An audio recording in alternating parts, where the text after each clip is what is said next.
for now. And recording is going on now. Hi, Mohammed. We'll talk a little bit later on. Okay.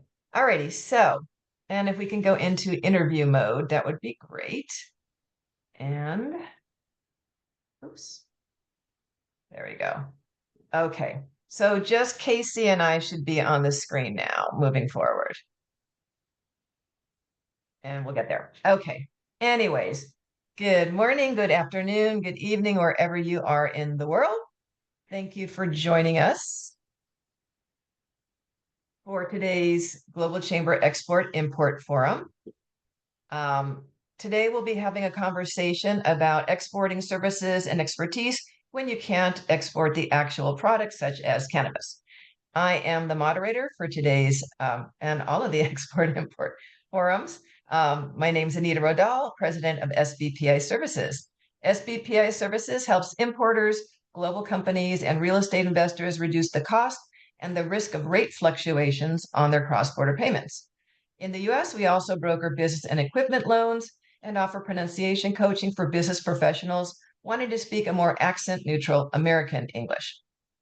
Now, for anyone who is not familiar with the Global Chamber, it is a growing collaborative community of CEOs, executives, and business leaders in over 605 metro regions around the world. That's an update from 525. Its mission is to foster growth in cross-border business in every region of the world, and I think we are well on our way to doing that. The forum today is 55 minutes long. In the last 10 minutes, I will open it up for Q&A and conversation. But until then, please make sure you keep yourself on mute unless your name is Casey Branch. A little networking tip, I encourage you to use your full name here on Zoom so people can find you later on. So if you don't have your full name on there, then just right-click on your little square and you can rename yourself. It's the option at the very bottom. And please put your contact and LinkedIn information in the chat as well. So today we are very lucky to have the amazing attorney, Casey Branch with us. Let me tell you just a little bit about Casey Branch. So K. Christopher Branch, or Casey for short, is an international lawyer based in California with decades of experience in alcohol and cannabis law. As the founder and principal of the international law firm Casey Branch Firm PC, Casey has been providing trial, licensing, and transactional legal services to clients from every continent except Antarctica, he said, for over 26 years. His practice focuses on helping companies navigate complex regulatory and cross-border issues, including licensing, intellectual property, and compliance under U.S. and international frameworks. Casey brings a unique perspective to this arena, having first worked on the concept of service exports nearly 50 years ago in the Reagan administration. He is now applying that experience to today's cannabis industry. Okay, so before we get into the questions, Jem or Cesar or whoever is doing this, can you make sure that it's just Casey and I on the screen? Because right now, there we go. Okay, fantastic. Okay, we are good to go. All right, so I always start off my interviews with 3 very quick icebreaker questions. So these are like 60-second responses. So Casey, tell us in 60 seconds or less how you got into this business. I picked it. Can you hear me okay, Casey? I can hear you. Can you not hear me? Now I can. Okay. Now I can. I said I picked it. I chose it. You know what though? You sort of broke up on the first part of that. So I chose it. you chose it. Oh, okay. 2 words. That's really good. That beats the 1 word on Dancing with the Stars from the other night. Okay. What do you like the best about what you do? The clients, the people. The people are just absolutely amazing. And it's wonderful to meet all these people who are entrepreneurs and creative types, and they all compete against one another, and yet they don't really care. It's all for the greater good of what their cause is about, whether it's alcohol, cannabis, or other luxury items. Okay, that's really nice to know. Now, the flip side of that question is, what do you like the least about what you do? The clients, the same people. Because it's such a complex set of rules and regulations, and it's very, very difficult to for them to understand why this is so difficult and why this is so complicated, when all they want to do is, produce amazing weed, produce amazing alcohol, and produce other amazing things. And they just can't believe they can't just go do it. And there's a million reasons why they can't.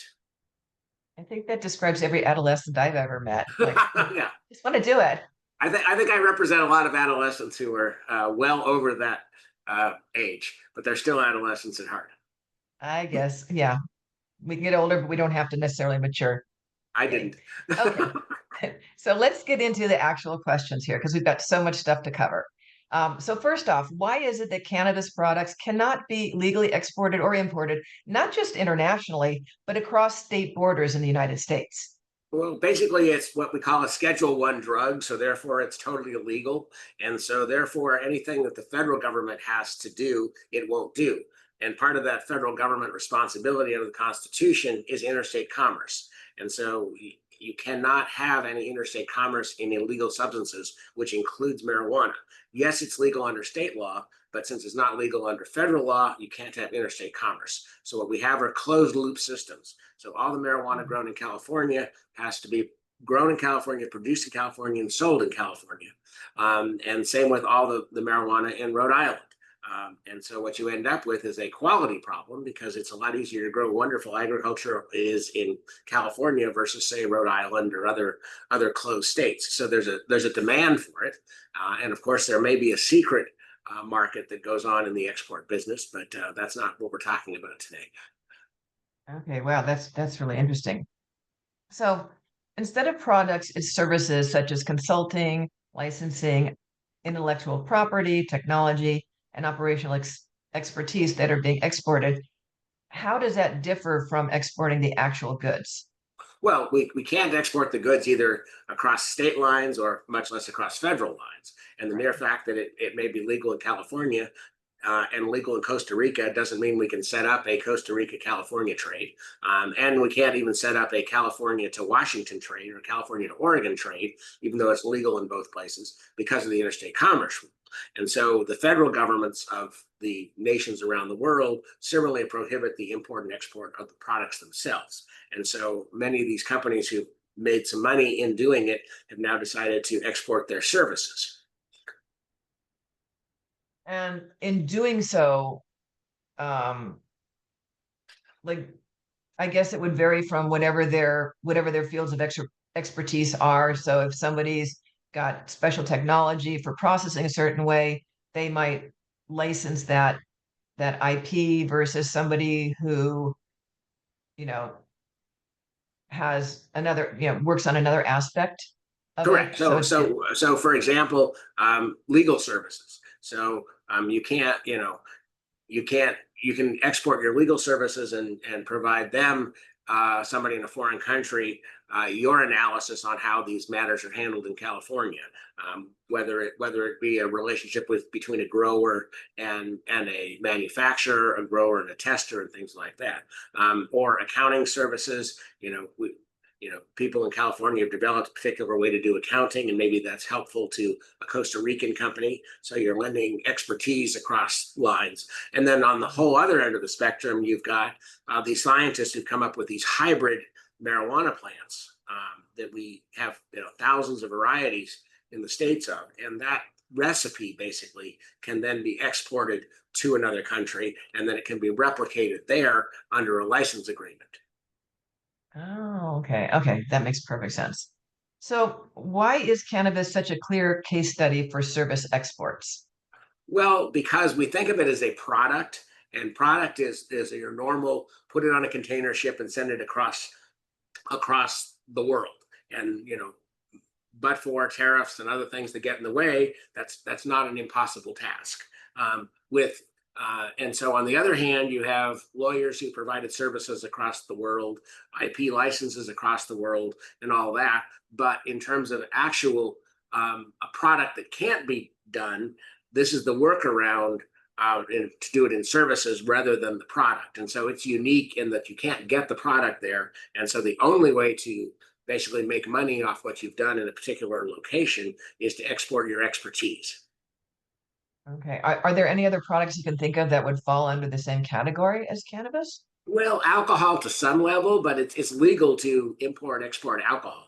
So I'm Okay. thinking that, and unless you get to some technology material where under our federal laws that you can't actually export certain technology and certain goods because of spy issues, because you're exporting to a bad country, there may be some kind of workaround that you could send your expertise and knowledge without violating those rules. But once again, these are very, very tightly controlled, tightly analyzed, and a huge gray area. So it's a rabbit hole one doesn't really want to go down with regards to technology and science issues and things like that. And then the cannabis industry is similar.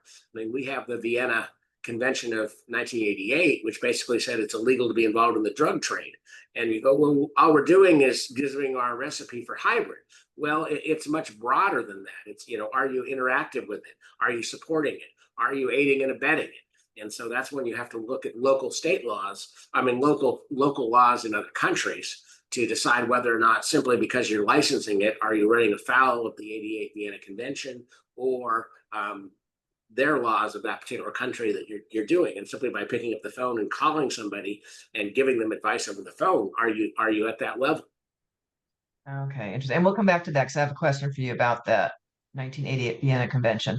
But I wanted to ask if there are parallels in other industries like the alcohol industry that help us understand the exportation of services for cannabis. Well, sure. I mean, we license technology across um, federal borders. We license all kinds of stuff across. We have contracts by and between. Many of the big eight or now big four, I'm dating myself, accounting firms have huge international divisions, and so that's a huge export and services that goes on. And when I worked for the Reagan administration back in the 80s, this was part of the GATT, which was the General Agreement on Tariffs and Trade. And up until that time, it was only looking at hard goods that transferred across federal borders in terms of trade and import export. And we expanded it to include all these kinds of services, whether it be engineering, legal, accounting, IP licenses, things like that. So we've really pushed beyond that, and that's why it's included now in import export, even though nobody really thinks about it when it comes to import export until you realize how much international services there are provided by American companies and European companies and Asian companies to this country. And it's a huge number. And there hasn't been any talk that I've seen about tariffing those kinds of trades and services. But anything's possible. Yeah, no, I was thinking that like what, that, but I mean, well, you pay taxes on your income that you earn from being, the expert. I hope we never get to the point where they start tariffing it, putting tariffs on that. So how important is it to check the laws of the destination country before you export your services? Highly. I mean, you've really got to work with local counsel and make your own determination as to whether or not even picking up the phone and giving them guidance on how a contract should look is in fact aiding and abetting their criminal drug laws. Oh, okay. And that goes back to a problem that lawyers in California, Washington, Colorado had early on in the medical marijuana business, is that we were providing business advice to companies, forming companies, and yet we were also doing so in aiding and abetting a criminal situation in that we're promoting a Schedule 1 drug. And therefore, a number of my colleagues got hauled on the carpet by ethics teams at those various states and almost lost their license, but had to spend a lot of money fighting to keep their license. Did that create case law such that it's now not considered aiding and abetting, at least within the United Yeah, States? today it's much smoother, and we actually did a whole 4-hour ethics panel on this, and it's extremely complicated, but it's certainly much more liberal now than it was, say, 20 years ago when this all started.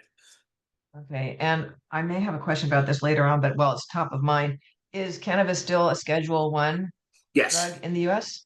yes, right up there with Okay. cocaine. Oh boy.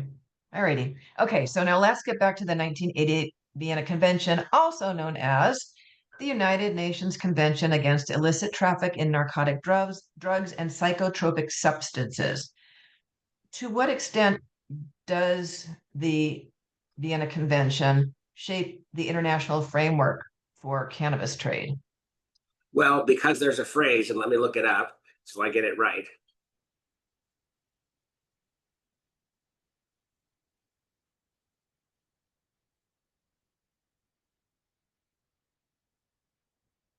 I should have been ready, sorry. It's okay. Um, anyone who assists, facilitates, or incites the drug trade.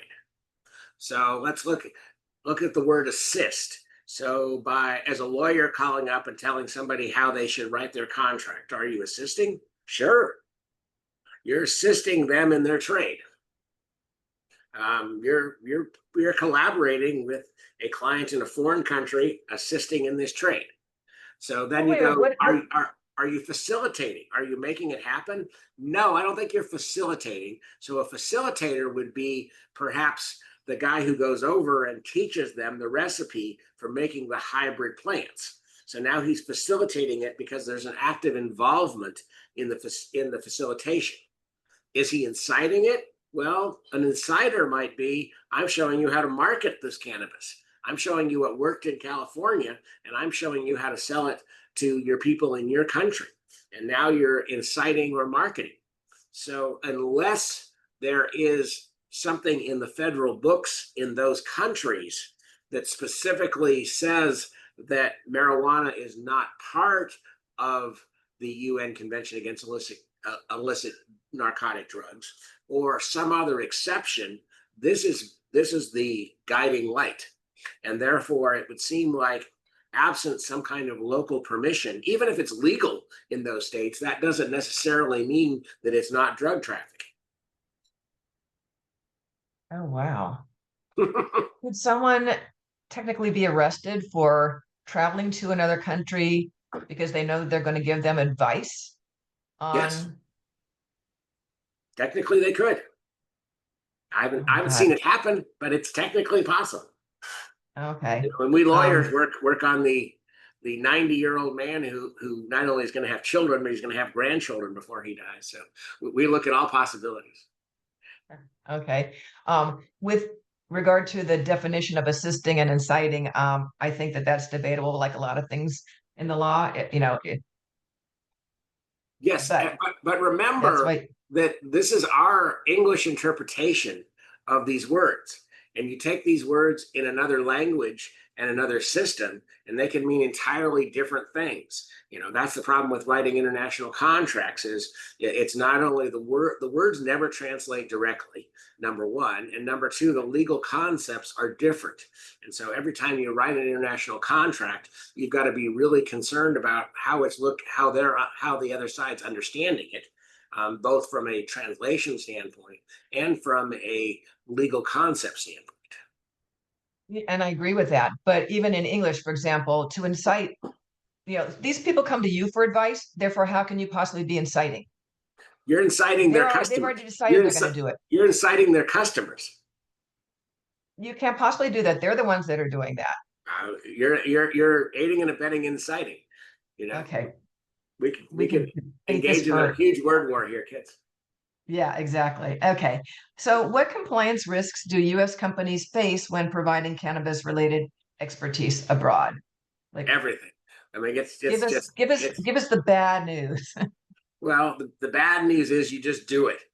You just say you didn't call a lawyer, you didn't do anything. You just decided that this was a good way to make some money.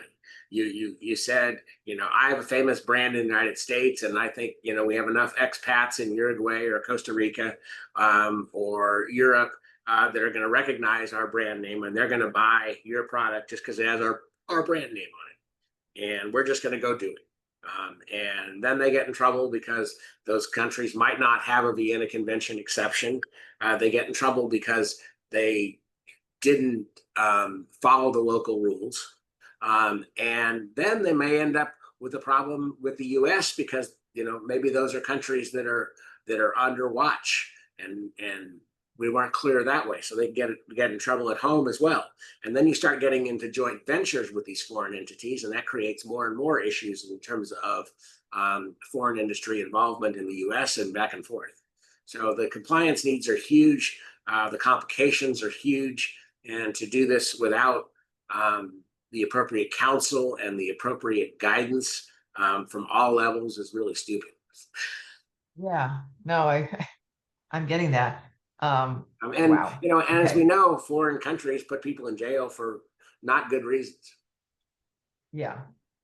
Why give them anything else they might be able to do? Are Right. there any countries that do have an exception to the 1988 Vienna Convention with regard to anything cannabis related? Yes, I mean, your EU's working on something that's that. So the general rule of thought is that's okay. And I believe Uruguay and Costa Rica are also on that list. And but I don't have I don't want to say that they are definitely, but I believe they are. And is the US, I mean, if we still have it as a Schedule One, what are the chances that we're going to do an exception anytime soon? Not. All right, moving on to the next question. How do US export control and sanction laws potentially apply in this space? For example, you've got the Export Administration, the EAR, regulations that are issued by the Bureau of Industry and Security, or you've got the ones that are issued through OFAC, the Office of Foreign Assets Control. So how do Well, those? well, that really gets into whether or not these are your associations with these companies are in any way, shape, or form any kind of joint venture. And so a lot of times these companies abroad want to do a joint venture with you as opposed to simply a licensing agreement or a consulting agreement. But they want to become part of your business, you want to become part of their business, and all of a sudden now you have this cross international border enterprise, and often those can run afoul of the Export Control Office and other offices, the EAR. And so before you do any of that, you've got to make sure you're in compliance with those. And of course, with those, there are certain countries that you can't be involved with. And then you get to a point where, maybe you're doing an investment in Europe, and that seems to be okay. And yet, one of their investors or more of their investors are actually part of a country that's on the no list, on the no-fly list. And so you have to vet all these people down to the actual person to make sure that you're not getting in bed with people that you're forbidden to get in bed with. My goodness, it's very complex. Um, what kinds of contract challenges arrive when structuring cross-border cannabis service agreements? Well, the biggest one is most of this is illegal, and most of this is over complicated. And it goes back to why I don't like this business. It's the clients is trying to explain to them that they can't do what they want to do, and so that's the biggest problem. And then of course we have as we talked about earlier, the problems of international contracts in general, and that is the translation issue and the differing concepts of law from country to country. So, with regard to the contracts and the culture and the context with translating, um, being a Spanish speaker myself, I can tell you that there are words and concepts that are different between Spain and Venezuela, or Uruguay, as you were saying, or Puerto Rico. Like it's even, on a very regional level, they can vary. So you can't even use boilerplate Spanish contracts just because you did something, with Spain doesn't mean you can apply or use the same contract with somebody in Uruguay, right? Correct. And so what we try to do, and this is um, I don't know if it's bold is quite the right word, but it's we're the ones providing them the service. We're the ones doing it, and so we do what we can to insist that it's in English and that they sign the English contract and that they certify that they understand what in fact it says in English, and we put the diligence on them. When we're representing an American company to say that they understand this in English and they don't have a right to take their Spanish version or their German version or their Chinese version and say, well, this is what we really understood it to say.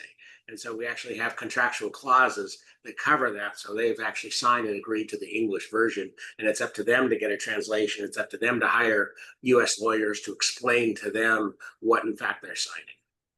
Oh, that's so smart. That's very good. That's why you're the lawyer. Okay, so even if US law changes, like what barriers abroad would still remain to importing cannabis products? And would we even do that if we have so many places here that can grow it?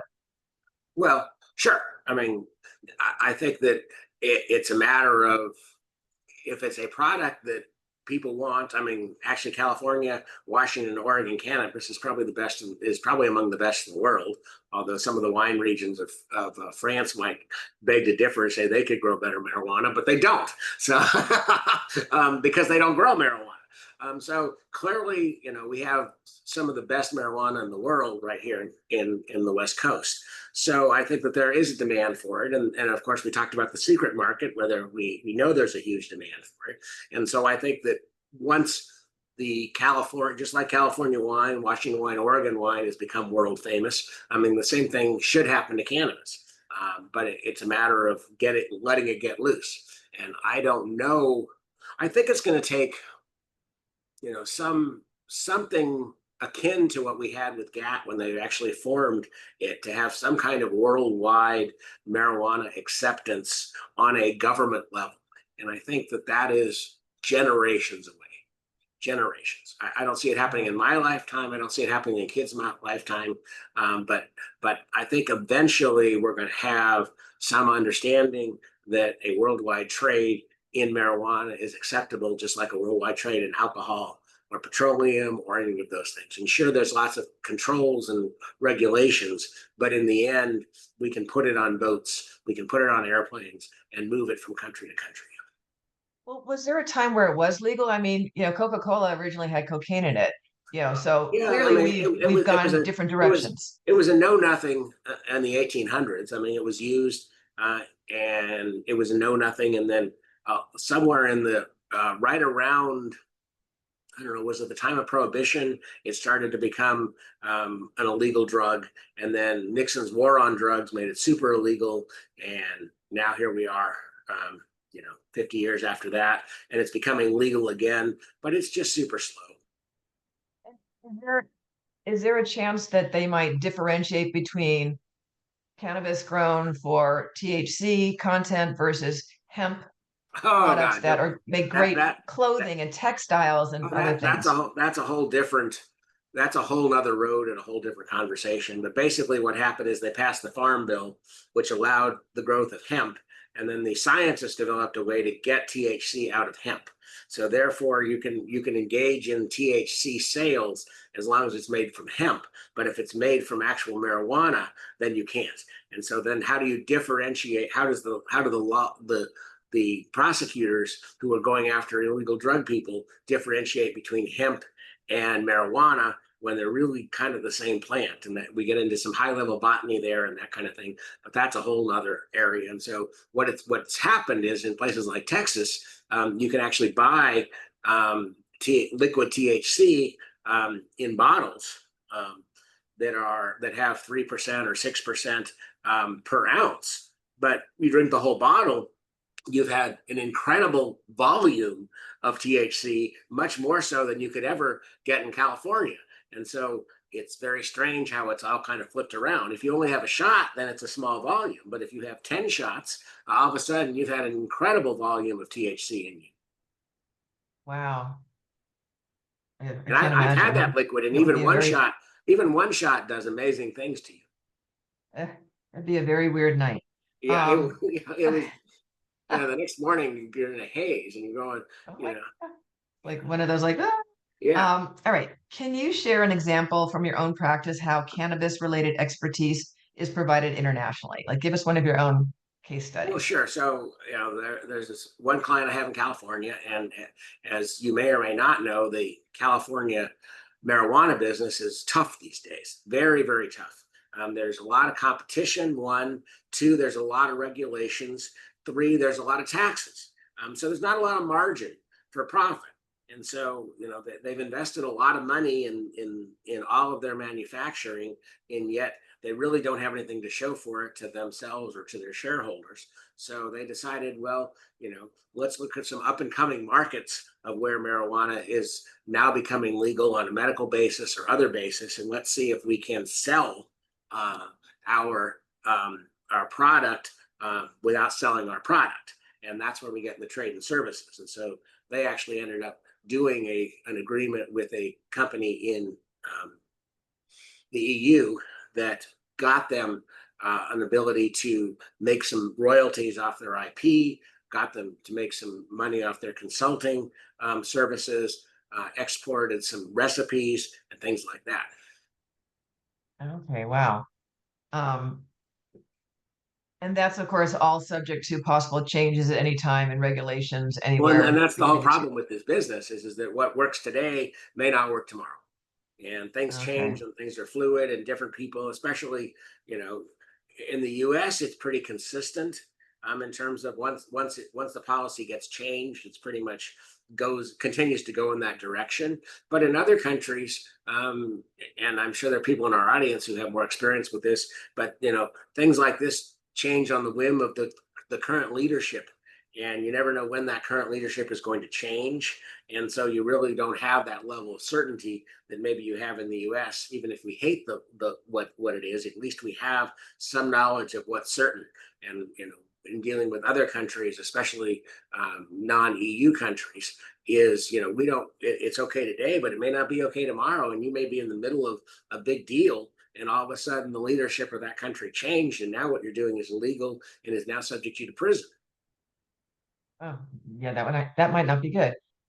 So I go to Spain almost every year, and when I'm there, I buy CBD oil because I can't obviously use it here, and it's like virtually no THC in there. I'm just doing it for other reasons, for health benefits. But it makes me wonder if are the regulations for the EU, does it cover all the states, or is it separate, just like here, like we can't go from, you can't take the product from California to Oregon. Do they have the same thing between France and Spain Yes, and because Portugal? the marijuana laws basically are set that the EU has come up with suggestions, but it's up to each individual country to come up with their own.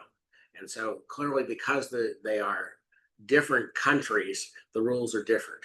And there may be some treaties back and forth between, say, France and Spain through Biarritz, but I'm not aware of any. Okay. And then there could even be within the regions because Spain is their regions are very autonomous Yes, to a it's large almost like extent. the U.S. The states' rights are important.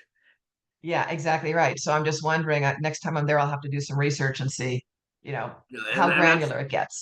that's a big thing in terms of transportation of marijuana as well, both in this country and everywhere. Is can you go Yeah. through what's basically a dry area, or now you in possession of something that's illegal in that particular county? And we had that with prohibition back in the day.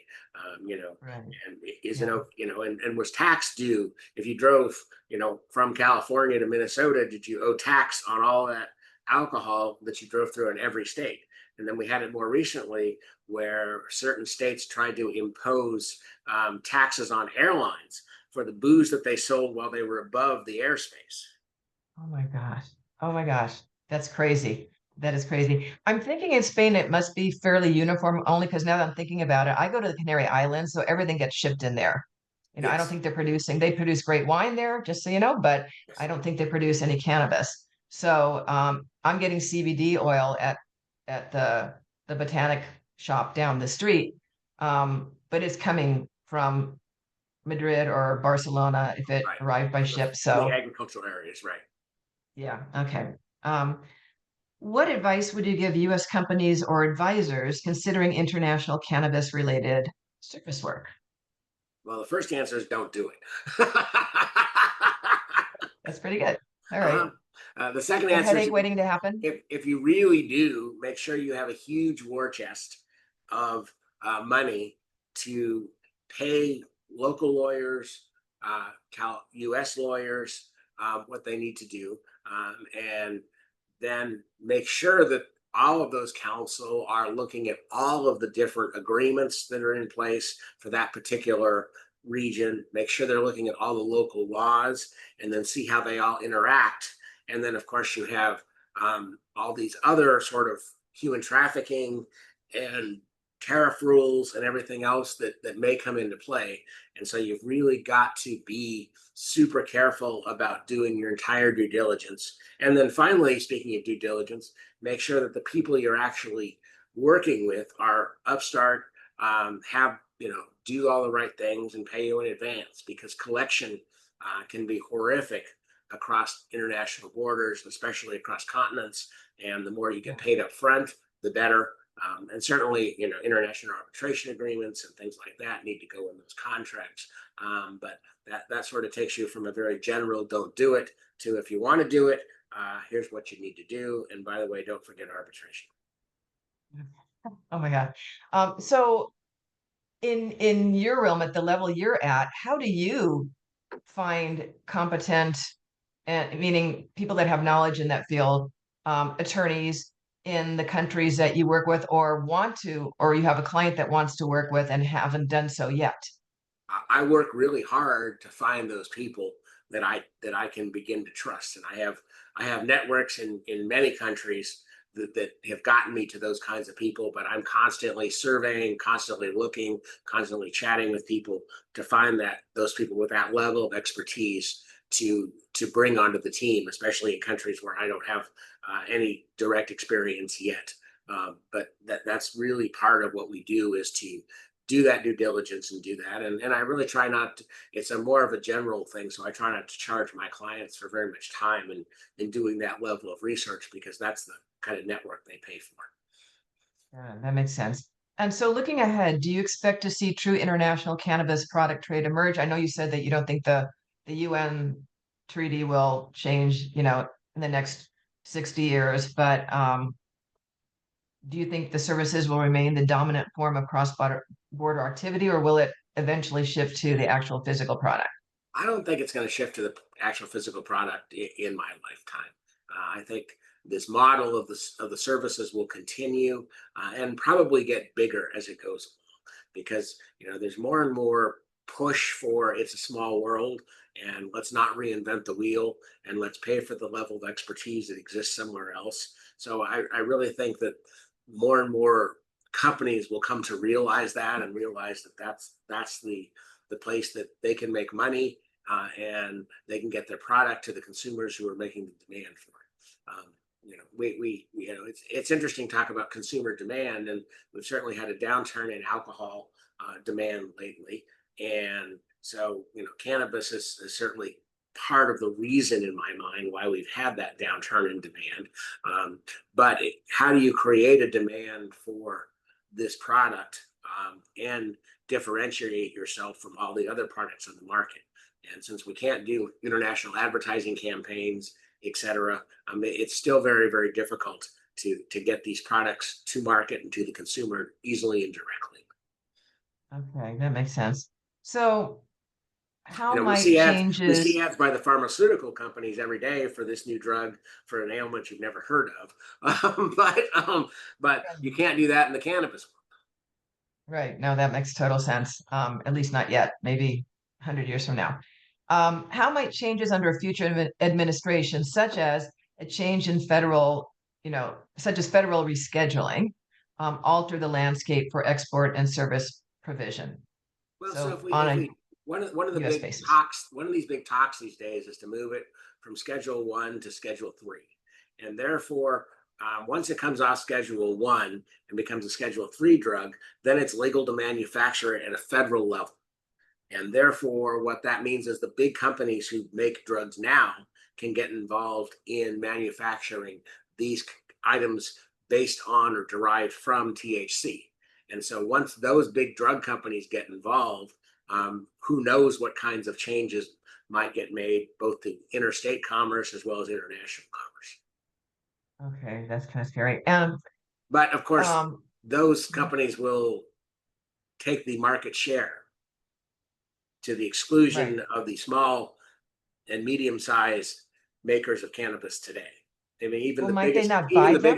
even the biggest cannabis makers in California are not anywhere near the size of the major drug companies. Right, but why would the major drug companies reinvent the wheel? Wouldn't they just start buying up Sure, these companies? absolutely. But then those companies don't exist anymore. Yeah.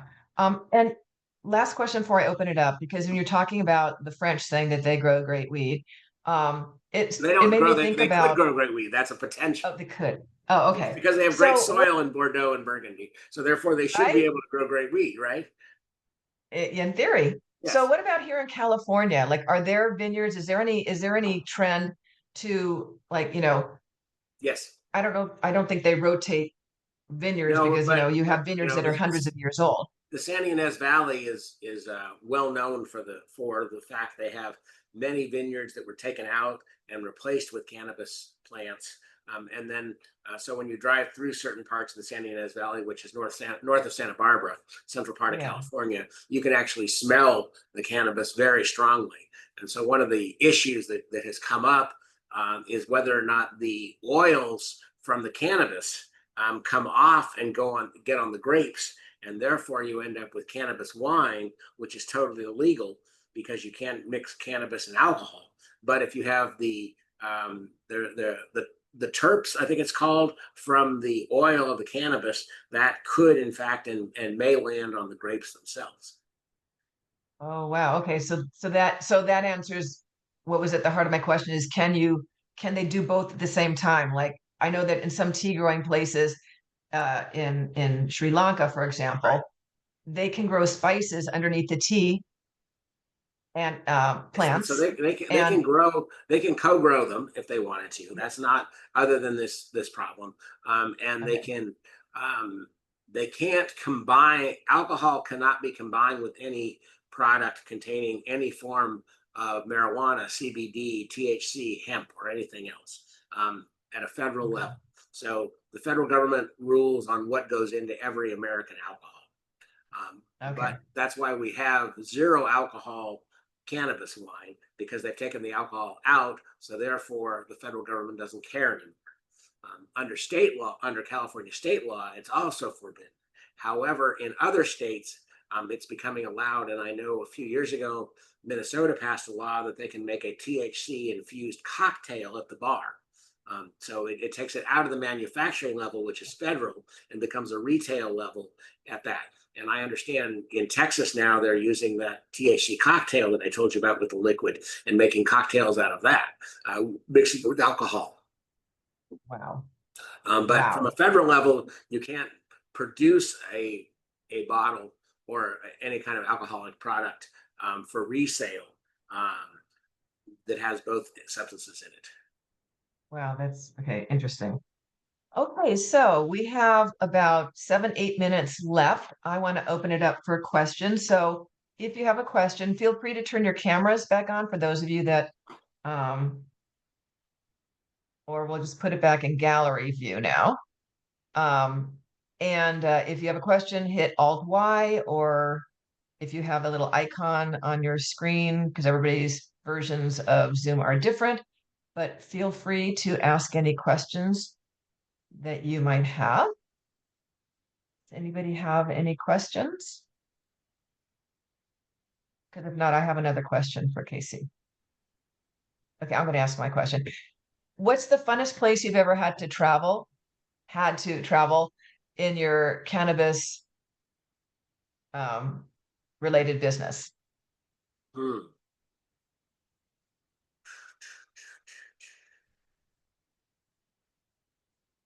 We're not hearing you. I'm thinking what's really been fun. Well, I mean the farms are just amazing in terms of what's there. I mean, every farm I've been to is in just just really pretty and very efficient operations, and so it's just really fun to see the whole operation working through its process. And I've always liked to see things actually happening, and so seeing the farm and seeing the producers and seeing how they make it is fascinating. Okay, and you mentioned Uruguay and Costa Rica, so I'm assuming you do business with those countries. Have you traveled to either of them? I have not. They're both on the list. Oh, Uruguay is beautiful, That's what I and hear. everybody knows Costa Rica is beautiful, so you know why not go? Um, all right. Anybody else have any questions? Is there anybody who's actually in the cannabis space that's on today, or thinking about getting in the cannabis space, or in a country where they're thinking about getting in the cannabis space? Mohammed, no? Well, I'd like to hear from some people from other countries what's going on with cannabis in those countries. Is it legal medically? Is it legal recreationally? Is it totally illegal? So maybe Ruby. I have a question for you, Sure. Beatriz from Brazil, Beatriz Rodriguez. The question is, what about cosmetic use of cannabis derivatives? What do you think what will be the next for that? Because the interaction with the skin is not related with all these effects associated with the illegal drugs. So how do you see the changes in regulations or in the market associated with that? Well, in the US, the cosmetics are ruled or regulated by what we call the FDA, the Food and Drug Administration. And so whether it's a piece of food or a cosmetic, they treat it the same. And so therefore, extrapolating that to the cannabis industry, it would seem as though it's basically a cosmetic product that contains THC or CBD or hemp is going to be treated as if it were a food product and as if you were actually eating it versus putting it on your face or your hands or what have you. So whatever the laws that would apply to an edible cannabis would in fact apply to a cosmetic item. It would seem to me because it's being absorbed by the skin. Interesting. And Beatrice, what's the status of cannabis in Brazil right now? In Brazil, is very restricted the use for medical purpose, and use you need is not, of course, over the counter. Is very restricted, and the physicians that can prescribe the cannabis-related medicines, they also are highly controlled. Okay. They need to be registered and renew the certifications and the registration. Wow. And the majority of the medicines are associated with palliative treatments for people that are really close to be dead. So there is moving. There are a lot of conversations. There are laws that are under discussions to flexibilize a little bit that, but I'm in agreement with you. Things are going to take many years because from my point of view, it's very difficult to control the illegal aspects that are associated with the compounds and the crops and all.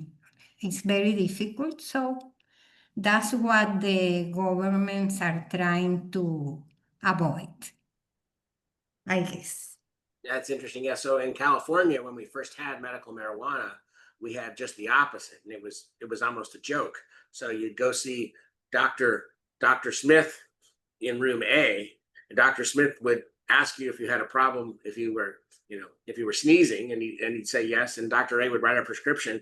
Then you go next door to room B, which was Dr. Smith's store, and he would sell you whatever cannabis you needed, and you walked out. And as long as you had a medical card, that was all you needed. And so that was the epitome of almost recreational without being it. And it sounds like Brazil is completely the opposite of that. And I hope that was the intent of California, but God only knows what California does. Right. And Ruby, how about you? Do you know what the laws are where you are? Okay, so for us in Ghana, somewhere in 2023, cannabis were legalized for industrial and medical purposes. And as we speak, the legislation and policies are being changed. So we're just watching the space to see what happens. Great. Thank you so much. You're welcome. Okay, so we are pretty much out of time today. I want to thank you all for joining us, and special oh yeah, Casey, what? Yes. Yeah, I just have one thing I need to put on the record because I am a Sure. lawyer. Nothing I've said today is a legal advice, and it's not every detail of the statutes or the treaties. These are just my personal views and interpretations. And while I've tried to be accurate, we should, if you're really into this space, we really need to go through it and be sure. So I just wanted to put that out there on the record. There should So always thank be you a all. disclaimer. Exactly. Thank you. We really appreciate your sharing your knowledge with us. If you enjoyed today's discussion, I hope you'll join us again next month on the fourth Thursday, which will be October 23rd. My interviewee and the subject matter will be disclosed at the beginning of next month, so stay tuned for that. And be sure to check out the events calendar on the Global Chamber website. Remember, there are so many webinars and people you can tap into. If you can't sleep at 2 a.m, they're doing a webinar somewhere in Europe at that time or any other part of the world. So use it as a resource, and look forward to seeing you next month. Thank you so much. Thank you. Thank you, everyone. Thank you, Anita. Thank you. Nice to see Thank you, you, Casey. Beatriz. Very Thanks, interesting. Mohammed. Bye. Appreciate everybody.